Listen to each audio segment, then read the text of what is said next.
नमस्कार दोस्तों। अल्लाह कहता है सारे गुनाह माफ करेगा, लेकिन उसके अलावा किसी और की पूजा करोगे तो माफी नहीं। क्या आपने कभी ये किसी को कहते सुना है?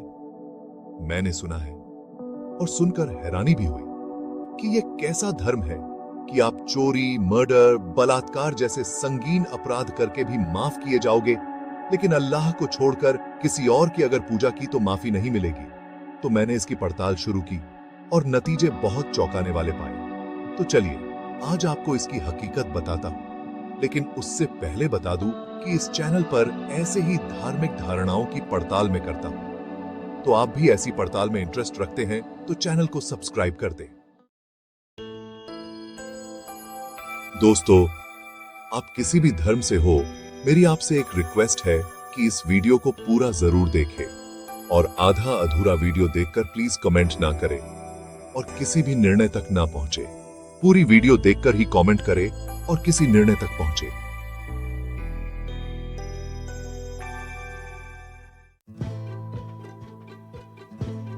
इस पड़ताल को हम 4 चरणों में समझने की कोशिश करेंगे। सबसे पहले कुरान की इस आयत का आकलन करेंगे जिसमें यह बात कही गई है। उसके बाद कुछ सांसारिक उदाहरण से बात समझने की कोशिश करेंगे। फिर सनातन धर्म की किताबें जैसे कि वेदों में इसके बारे में क्या शिक्षा है ये जानेंगे और आखिर में निष्कर्ष क्या निकलता है इस पर विचार होगा। तो सभी चरणों को आप धैर्य और विवेक से सुन लें, फिर उसके बाद ही किसी निर्णय तक पहुंचे। सबसे पहले मैंने कुरान की वो आयत पता की जिसमें यह बात कही गई है। वो आयत है सूरह अन-निसा 4 आयत 48 का अनुवाद है। निस्संदेह अल्लाह शिर्क अर्थात उसके साथ किसी को साझी ठहराना को माफ नहीं करेगा और इससे कम गुनाह जिसे चाहे माफ कर देगा। और जिसने अल्लाह के साथ किसी को साझी ठहराया उसने वास्तव में एक बहुत बड़ा पाप किया। सूरह अन-निसा 4 आयत 116 का अनुवाद है। निश्चित रूप से अल्लाह शिर्क को माफ नहीं करेगा और इससे कम जिसे चाहे माफ कर देगा। और जिसने अल्लाह के साथ किसी को साझी ठहराया वह दूर दूर तक भटक गया। इस आयत में तो वाकई में ऐसा कहा गया है कि शिर्क के अलावा बाकी गुनाह अल्लाह जिसे चाहे माफ करेगा। अब जरा गौर करते हैं कि यह जिसे चाहे क्यों कहा गया है। ऐसा नहीं कहा है कि हर गुनाह सभी के लिए माफ होगा, बल्कि ऐसा कहा है कि जिसके लिए अल्लाह चाहे उसके बाकी छोटे गुनाह अल्लाह माफ करेगा। अब ये सोचते हैं कि ये किसके लिए सहूलत दी जा रही है। तो दोस्तों, कोई भी क्राइम 2 तरह के स्थितियों में होते हैं। एक अकस्मात मजबूरी में होता है और दूसरा सोच समझकर प्लानिंग के साथ। कोई चोरी करता है हालात से मजबूर होकर, तो कोई शौकिया तौर पर अपनी अय्याशी के लिए करता है। मर्डर कोई सेल्फ डिफेंस में करता है तो कोई ईर्ष्या या दुश्मनी के तहत करता है।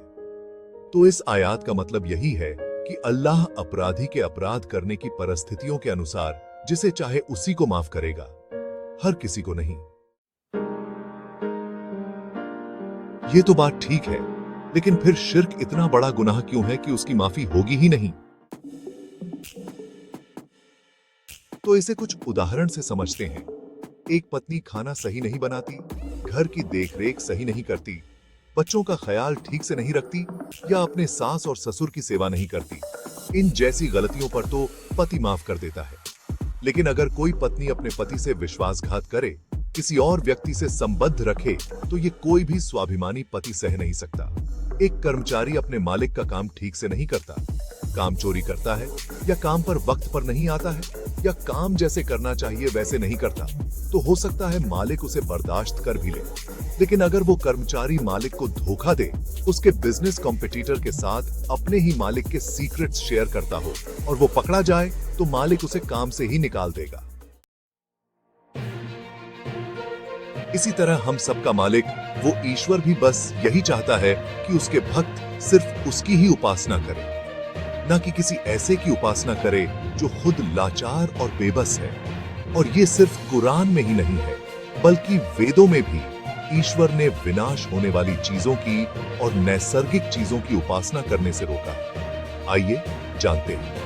यजुर्वेद के अध्याय 40 का मंत्र 9 कहता है, अंधम तमः प्रविशन्ति ये असंभूति मुपासते ततो भूय इव ते तमो य उसंभूत्यां रता।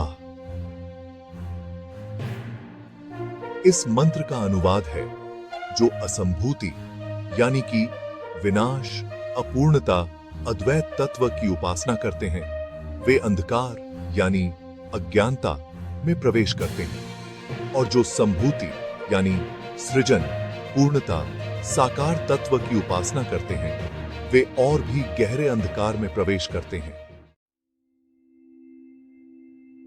और यजुर्वेद अध्याय 40 मंत्र 12 इस प्रकार है,